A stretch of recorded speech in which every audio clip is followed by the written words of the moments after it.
ರಾಮನಗರ ಜಿಲ್ಲಾಸ್ಪತ್ರೆಯಲ್ಲಿ ನೂತನವಾಗಿ ಸ್ಥಾಪಿಸಿರುವ eco cardiography machine ಅನ್ನು ಬೆಂಗಳೂರು ಗ್ರಾಮಾಂತರ ಸಂಸದ ಡಾ ಸಿಎನ್ ಮಂಜುನಾಥ್ ಇಂದು ಲೋಕಾರ್ಪಣೆಗೊಳಿಸಿದರು. ರೋಗಿಯೊಬ್ಬರ ಹೃದಯ ಬಡಿತವನ್ನು ಪರಿಶೀಲಿಸುವ ಮೂಲಕ ಯಂತ್ರಕ್ಕೆ ಚಾಲನೆ ನೀಡಿದರು. ಈ ವೇಳೆ ಆಸ್ಪತ್ರೆ ವೈದ್ಯರು, ಸಿಬ್ಬಂದಿ ಇದ್ದರು.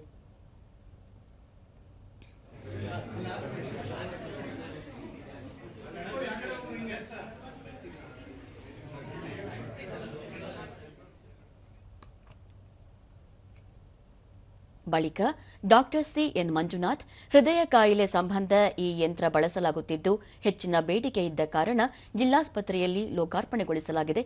ಸಾರ್ವಜನಿಕರು ಇದು ಸದುಪಯೋಗಪಡಿಸಿಕೊಳ್ಳಬೇಕು ಎಂದು ಮನವಿ ಮಾಡಿದರು. ಗಾಲ್ ಬ್ಲಾಡರ್, ಅಬ್ಡಾಮಿನಲ್ ಅಲ್ಲಿ ಏನಾದರೂ ಆಪರೇಷನ್ ಮಾಡಬೇಕು ಅಥವಾ ಮೂಳೆ ಆಪರೇಷನ್ ಮಾಡಬೇಕು, ಅದಕ್ಕೆ ಮೊದಲು ಅನಸ್ತಟಿಸ್ಟ್, ಅರವಳಿಕೆ ತಜ್ಞರು ಹೃದಯದ ಚೆಕಪ್ ಮಾಡಿಸ್ಕೊ ಬನ್ನಿ ಅಂತ ಕಳಿಸ್ತಾರೆ.